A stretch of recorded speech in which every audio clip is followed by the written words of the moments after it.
मैंने नंगे हाथों से सूर्य के काले भाग को छू लिया था, लेकिन न तो मैं जलकर राख हुआ बल्कि सूर्य देव बन गया। प्रकाश और गर्मी की चरम शक्ति ने मुझे धरती का दूसरा सूरज बना दिया। मेरे द्वारा सहजता से दी गई सूर्य तत्व की शक्ति से बनी तलवार की धार इतनी गर्मी छोड़ती थी कि जहाँ से भी गुजरती सब कुछ राख में बदल जाता। लेकिन पुनर्जन्म लेकर लौटने के पहले ही दिन मेरी स्कूल की सबसे सुंदर गर्लफ्रेंड ने सबके सामने मुझसे ब्रेकअप करने का फैसला कर लिया, सिर्फ इसलिए क्योंकि उसका दाखिला देश की टॉप यूनिवर्सिटी छिंगबेई यूनिवर्सिटी में हो गया था और वह मुझ जैसे ऐसे लड़के को जो थर्ड रेट कॉलेज तक में दाखिला नहीं पा सका अपने लायक नहीं समझती थी। उसे साफ लगने लगा था कि अब हम दोनों अलग दुनिया के लोग हैं। स्कूल ब्यूटी चू छिंगली लगातार अपने कारण गिनाए जा रही थी ताकि मैं सच्चाई समझ जाऊं और उससे चिपका न रहूं। चारों ओर तमाशा देखने और गॉसिप करने वालों की निगाहों के बीच मैंने बेपरवाही से सिर हिलाकर ब्रेकअप मान लिया। मेरी इतनी सीधी और शांत प्रतिक्रिया ने चू छिंगली को तुरंत स्तब्ध कर दिया। जब उसने मुझे बिना किसी पछतावे के मुड़कर जाते देखा तो उस अजीब खालीपन ने उसे अनजाने में मुझे रोकने पर मजबूर कर दिया। उसकी आवाज सुनकर मैंने उसकी ओर एक नजर डाली और पूछा, अब क्या बात है? चू छिंगली ने खुद को संभालने की कोशिश करते हुए ठंडे स्वर में कहा कि चाहे कोई भी तरीका अपनाओ, वह दोबारा मेरे साथ नहीं आएगी। मैंने कुछ सेकंड तक बिना भाव के उसे देखा और सिर्फ 4 शब्द कहे, खुद को इतना खास मत समझो। ये शब्द सुनते ही चू छिंगली पूरी तरह टूट गई। उसके चेहरे की लालिमा उसकी शर्मिंदगी को छिपा नहीं पा रही थी और मैं आसपास की फुसफुसाहटें सुनकर बस हंसना चाहता था। चू छिंगली, सब कुछ राख बन जाएगा, क्योंकि सिर्फ 1 साल बाद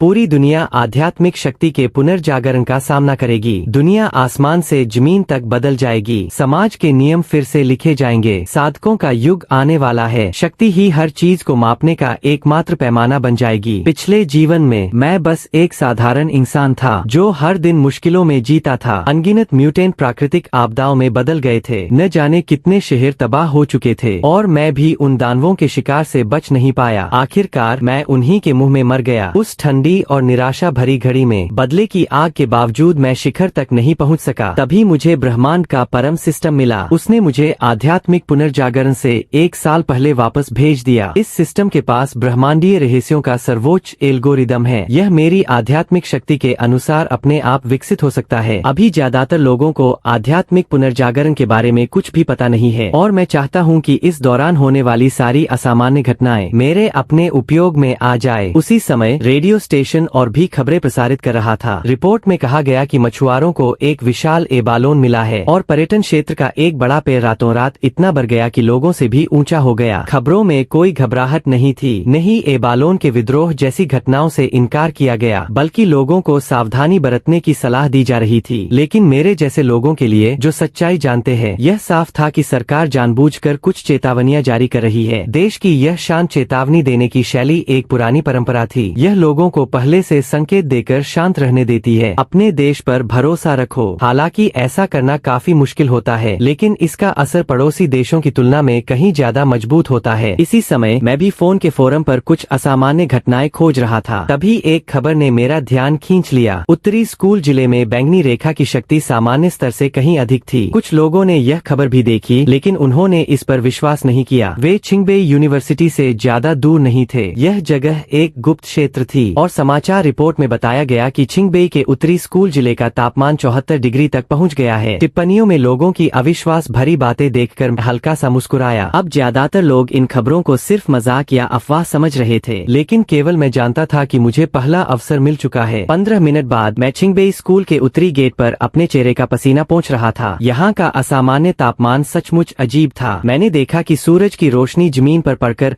एक चकाचौंध कर देने वाली चमक बना रही थी। 3000 युआन वेतन पाने वाला सुरक्षा गार्ड भी इस गर्मी में टिक नहीं पा रहा था। मैंने गर्मी सहन की। जैसे ही मेरा हाथ उस रोशनी को छुआ, मेरे कानों में सिस्टम की आवाज गूंज उठी। मजबूत सूर्य तरंग का पता चला है। सूर्य डेटा मॉड्यूल अनलॉक किया जा रहा है। उसी समय चमकदार रोशनी मेरे शरीर में फैल गई। फिर मेरे शरीर से सुनहरी रोशनी फूट पड़ी। जो गार्ड वहाँ से जा रहे थे वे लगभग अंधे हो गए। उन्हें बिल्कुल समझ नहीं आया कि क्या हुआ, लेकिन यह उन्हें स्तब्ध होने से नहीं रोक सका। उन्हें यह नहीं पता था कि आग की लपटों की तरह जल रहा था। वह पीड़ा मेरी हड्डियों तक उतर रही थी। तभी सिस्टम की आवाज फिर से गूंजी। लेखन सफल हुआ। आपने सूर्य आक्रमण विधि प्राप्त कर ली है। जिंगयांग श्वास तकनीक। उसी समय छिंगबेई के दूसरे स्कूल गेट की खबरों में मेरी पूर्व प्रेमिका चू छिंगली भी घबराई हुई दिखाई दे रही थी। उसकी खूबसूरत शक्ल सूरत ऐसी थी कि अनगिनत सीनियर्स भी उसके करीब आने से डरते थे। हालांकि चू छिंगली को उनमें बिल्कुल भी दिलचस्पी नहीं थी। उसी समय उसके पीछे उसी तरह की एक चमकदार रोशनी फूट पड़ी। स्कूल के रेडियो से तुरंत घोषणा होने लगी, सभी छात्रों को चेतावनी दी जाती है कि उत्तरी स्कूल गेट की ओर न जाए। चू छिंगली अपनी सुंदर आवाज में कुछ कह रही थी, लेकिन उसने स्कूल की चेतावनी सुनने का कोई इरादा नहीं किया। दूसरी ओर मेरा पूरा शरीर चमकदार सुनहरी रोशनी से ढका हुआ था। मेरी सांसों में समाई सूर्य शक्ति मेरे पांचों अंगों और शरीर के भीतर बह रही थी। अनगिनत अशुद्धियां मेरे शरीर से जलकर निकल रही थीं। मैंने सिस्टम से यह भी सीखा कि जब तक मैं लगातार आत्माओं का शिकार करूं, उन्हें अवशोषित करूं और साधना करूं, मैं सूर्य श्वास तकनीक का उपयोग करके अपने शरीर को विकसित कर सकता हूं, यहाँ तक कि एक दिन सूर्य देव बनने तक। तभी सिस्टम ने फिर से संकेत दिया, आपको 50 अंक प्राप्त हुए हैं, बधाई हो। हालांकि मुझे अभी तक नहीं पता था कि इन अंकों का क्या उपयोग है, लेकिन जैसे ही मैंने स्वर्णिम सूर्य श्वास तकनीक चलाई, आकाश का वह चमकता सूरज अचानक एक पल के लिए धुंधला पड़ गया। भले ही वह केवल एक क्षण था, लेकिन इससे आसपास के कई छात्र घबरा गए। इसी समय प्रिंसिपल आखिरकार उत्तरी गेट पर पहुंच गए। उन्होंने वहां मौजूद छात्रों को हटाना शुरू कर दिया, लेकिन सबसे ज्यादा ध्यान खींचने वाली बात यह थी कि प्रिंसिपल के पीछे सैन्य वर्दी पहने लोगों का एक समूह चल रहा था। उनका प्रमुख तुरंत पूरे उत्तरी गेट को सील करने का आदेश दे रहा था। उधर हुई हलचल पर मेरी भी नजर पड़ी। मैंने तुरंत वहां से निकलने का फैसला किया। मेरे जाने के थोड़ी ही देर बाद वह रहस्यमय अधिकारी उसी जगह पहुंचा जहां मैं पहले खड़ा था। उसने जमीन पर जले हुए निशानों को छुआ, फिर उन्हें सूंघकर तुरंत निष्कर्ष निकाला, यह इंसान के होने के निशान हैं। उसने गंभीर स्वर में कहा, क्या आत्मिक शक्ति को छूने वाला व्यक्ति पहले ही प्रकट हो चुका है? पास खड़ी चू छिंगली ने उसकी भारी आवाज सुनी और उस अधिकारी ने दूर तक फैली सड़कों की ओर भी तलाश भरी नजर डाली।